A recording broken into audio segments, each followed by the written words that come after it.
Welcome back to One Piece Explained. It's finally time. The first teaser trailer for Season 2 just dropped, and I've spent all night breaking this down. There are tons of little blink and you'll miss it details and Easter eggs all over this thing, so you know I had to take my time with it. If you're new to the channel, I do in-depth breakdowns of the live action and the manga every week. Links in the description if you're interested. And for the live action breakdowns, I typically stay away from major spoilers beyond the scope of the season, though there will be references to certain characters or arcs or other smaller details that you may not have yet encountered. And real quick, before we begin, I just want to say how much I appreciate all of you for continuing to watch these videos. It means the world to me, and I'm fortunate that I'm still able to make these and share them. That said, let's get into it. We open up on a shot of the Going Merry approaching a large structure hidden in the mists. This is of course the Red Line, a strip of land that wraps around the world of One Piece and separates the oceans, but also serves as the first barrier for entry into the Grand Line, which is also the tag for the season. The first season left off on that iconic celebratory toast where all the Straw Hats declare their dreams, and in the source material, this scene actually takes place after the events of the Loguetown arc, just before the crew encountered the Red Line. So while this is our first look into this season, this scene itself is probably taking place in episode 2 or perhaps at the very end of episode 1. In the middle, you can spot a thin strip of water. This is a canal that has a current that runs up the mountain itself, giving us a small taste of the weird and wacky weather and geography that you'll find in the Grand Line. Now at this point in the manga, we are not yet shown the very top of the structure, as it is said to be shrouded in clouds, but here you can definitely see something or some things standing out at the top. There are two of these weird shapes on either side of the canal. They could even just be a byproduct of the mists and the clouds overlapping, but I wonder if this is some sort of statue or structure added to make the set piece look a little more interesting. There is also something further to the left, however, one that looks like it could be a group of buildings with a tower sticking out. While I have some doubts, I do wonder if this could be a silhouette of the Holy Land Mary Joie. It's a little wild, but we will be seeing this location in this season as we get a flashback to a previous reverie or meeting of kings during the Drum Island arc. In fact, that is actually where we get the debut of Nefeltari Cobra, played by Sendil Ramamurthy, in this season. There were also some leaked castings for King Hamburger and King Seki, two royals that we saw in the most recent reverie in the manga. This then takes us to a shot of Loguetown, the town of the beginning and the end, an epithet that we can see written on the ring of the statue at the center. Below it you can see a plaque with the world government symbol, and in the live action, this town has been portrayed as more of a government stronghold than it was in the source material, with marine propaganda and government tributes all around. To the right is a sign reading Recruitment Center that we saw in previous set footage. In the back, we have these banners reading Marine Victory Day, the 22nd anniversary celebrating Gold Roger's Day of Execution. This is a holiday unique to this live action adaptation, and it seems that our heroes will be arriving to the island in the midst of all these festivities, which we'll talk more about in just a second. The building in the middle features the name Manmeyer, a world noble family that we only learned of in the series relatively recently, around when productions for the season was going on. It looks like we will be getting multiple references to characters from the world government and Marines all throughout the town, as we've also seen nods to Borsalino and Sengoku in other areas of the set. If you're interested, I did a whole breakdown of the Loguetown set tour on my channel a few months ago, where I go even deeper. In that video, I also talk about the Loguetown Opera House. Above the doors, you can read reviews of the current production, reading beautifully directed and critically acclaimed, and we learned from the previous set tours and footage that this musical being advertised is actually about Vice Admiral Garp and his triumph at God Valley, titled Hero of the Marines. The events of God Valley are a pretty significant part of the world's history, but don't worry, we will not get into that in this video. It's just very cool to see the live action team being able to be so flexible and adapt new reveals and developments in the story into decades old material like this. Up next is this gorgeous shot of Usopp, played by Jacob Romero, running through these grasslands. This is likely taking place in Little Garden. The stream cutting across the field is that little waterway that we see running toward the center of the island, and in the back is the huge mountain that I think may be the giant skeletons of the Sea Kings in the center. During an interview with David Desmalchian, who plays Mr. 3, he mentioned that his favorite set was the Giant's Caves, which could be referring to the same Sea King remains, as they were also initially identified by Luffy, played by Iñaki Godoy in this series, as caves in the source material. Elsewhere, we find Zoro and Sanji, played by McKenyu and Taz Skylar respectively, trekking through the jungle. Zoro hacks away at the plant life in his path as we get our first look at his new swords in this trailer. A bit later on, there's a cleaner shot, with the white one at the bottom being his Wado Ichimonji that we saw with him since he was a child, and since he lost his other two swords during his duel with Mihawk in the last season, he's had to replace them, an event that we'll get to see play out in Ippon Matsu's weapon shop as teased in previous footage. The black sword is the Yubashiri, and the red one is the Sandai Katetsu, which which is the one we see him cutting weight with in this scene. Rather fitting, as Zoro knows that that blade in particular is very sharp. Zoro's outfit here looks to be inspired by his appearance in the chapter 128 color spread with a striped bucket hat, blue shirt, and pink and white shorts, although they seem to be more like capri length here. Sanji is seen with an orange shirt and black pants, taken from his depiction in the chapter 140 color spread, and we get a better look at the shirt later on, where you can see that it has been adapted into a collared shirt and even has the hard to make out black dot design on the front. This color spread is also what inspires Luffy's little garden outfit, as we see him later on in this trailer with this red shirt with black trim and pink shorts, as well as Usopp's outfit in Loguetown with the purple bandana, purple tank top, and red pants. Zoro and Sanji do not get much time together in Little Garden in the source material, as they immediately go separate ways after challenging one another to a hunting contest, so maybe we're seeing the start of that in this scene. Moving on, we get this beautiful shot of Whiskey Peak on Cactus Island, looking like a near one-to-one recreation of this panel from the manga. We cut to a scene of the Straw Hats walking through the center of town, and I love how they brought the Wild West or Mexican style buildings to life, especially with these square windows and plethora of ladders and wooden staircases. There's a lot to talk about with this one, so let's just get right into it. At the center is of course the Straw Hats with a new set of outfits. Zoro looks to be taken from the chapter 111 color spread with his dark blue collared shirt and green pants. This color spread is also where Sanji's outfit is from, with his gray explorer's fedora, dark shirt, and red shorts. Nami is played by Emily Rudd, and her appearance here looks to be a direct adaptation of her outfit in the anime version of the Whiskey Peak arc, with her yellow skirt and black tank top with a pink fishnet pattern at the top. In the source material, she's shown with the same outfit that she wears throughout the Reverse Mountain arc, which we'll see a bit later on in the trailer. Luffy's is actually a bit harder to place though, with my first thought going to the Zoro outfit from chapter 912's color spread, especially with the red wristbands and what looks like a skull and crossbones on the shoulder.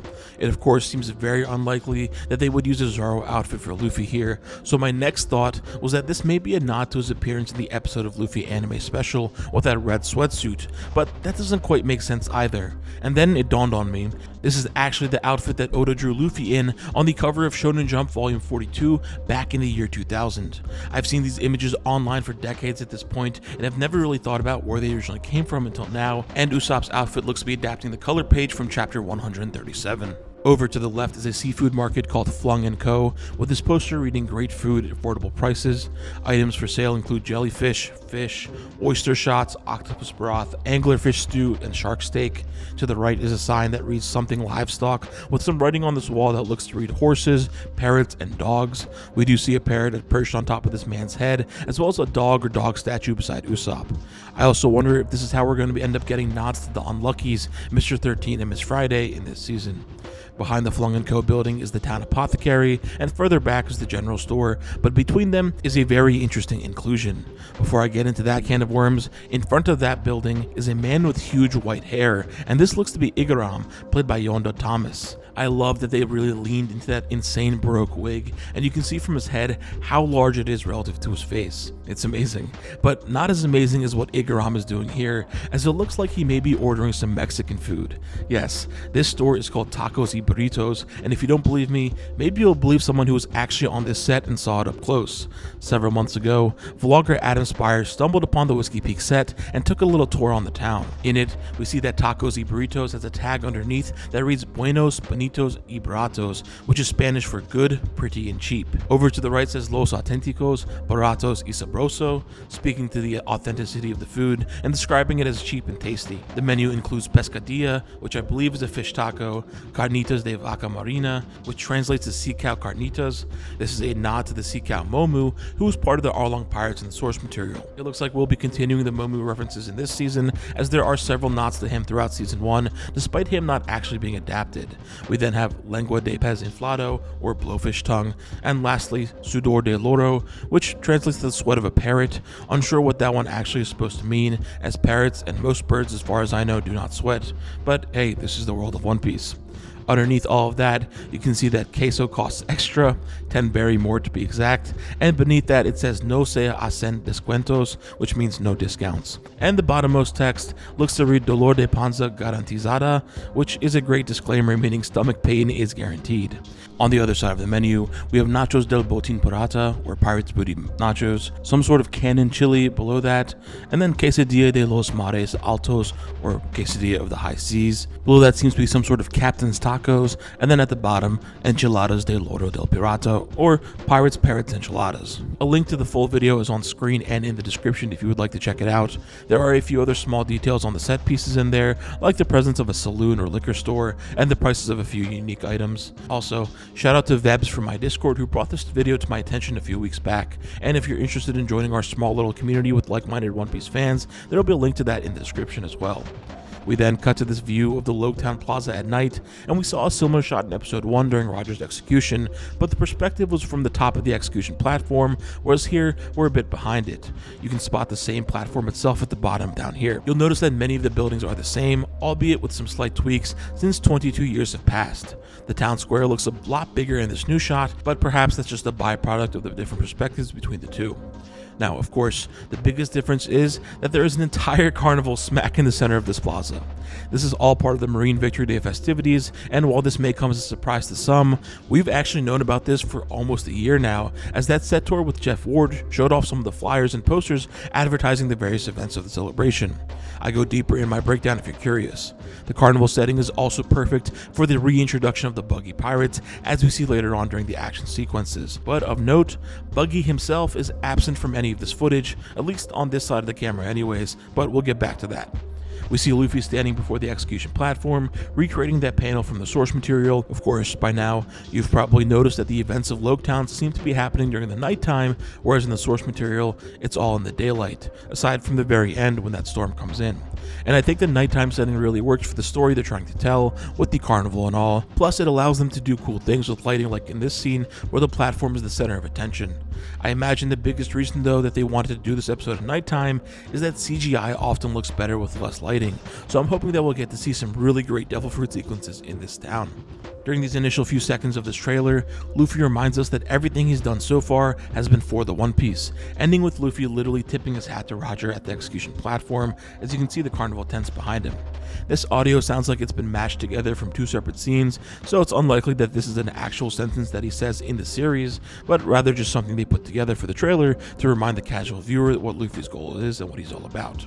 We then get this adaptation of Usopp and Nami first meeting the giant Brogy, played by Brendan Murray. While the outfit we see here is not a direct one-to-one adaptation of the source material, I do like the textured look that it has with the various layers of pelts and leather and all the buckles all around. The decision to make the helmet more yellow and gold is also interesting. Nami's little garden outfit, however, is a direct adaptation with the white shirt and long blue sleeves and yellow skirt. Usopp's, on the other hand, is inspired by that aforementioned Shonen Jump issue 42 from 2000 with the camo bandana and this purple mesh sash or brace around his chest. Now, one of my favorite scenes in this trailer takes place in this strange room in a marine building.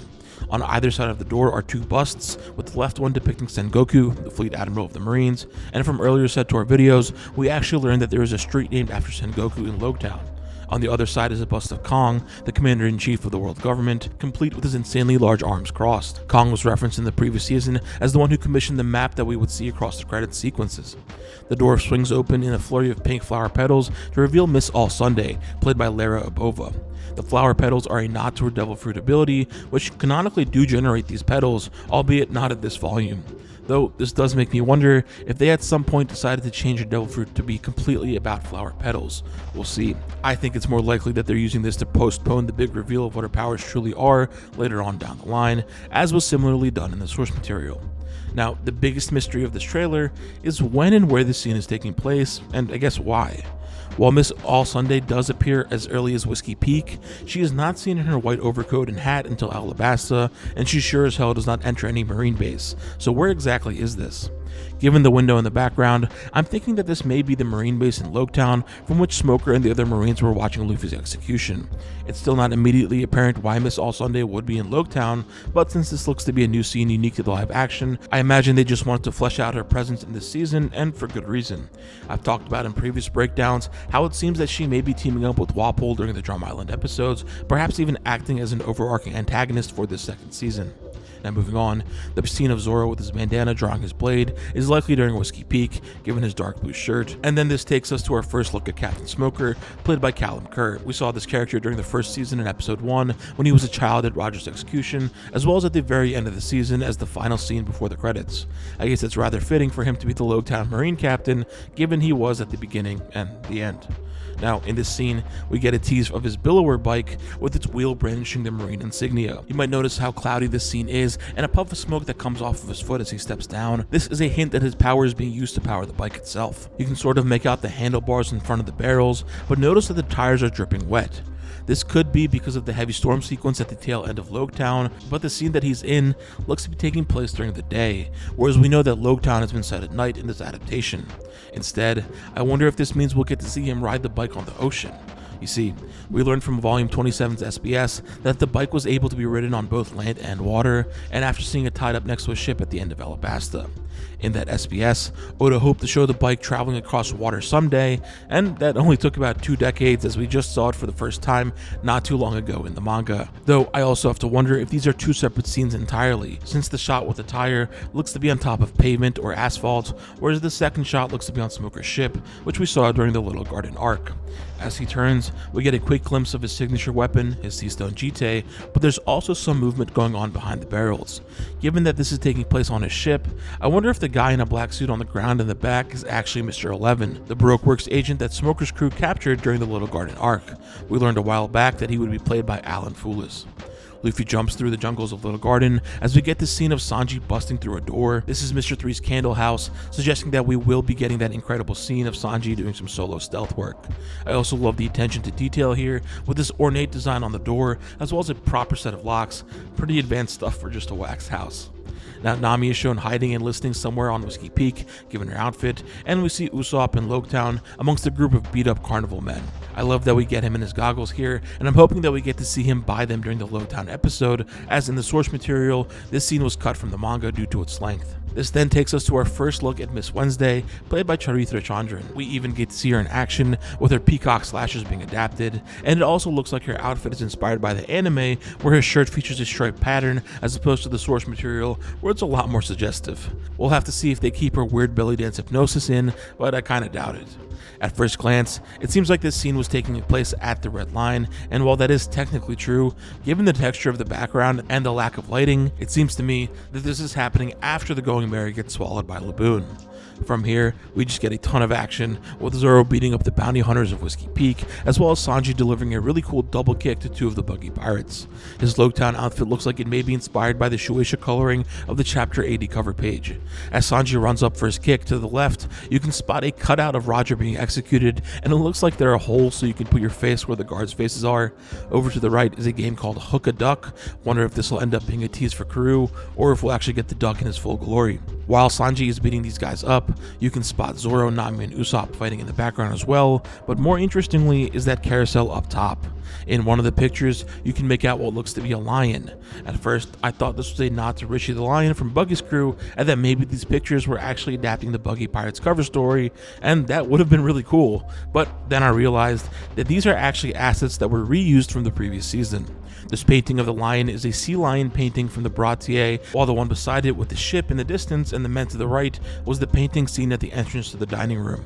Now, moving to the back, we find Nami in this really cool action sequence against Alvida, played by Ilia Isoreles Paulino, reprising her role from the first season.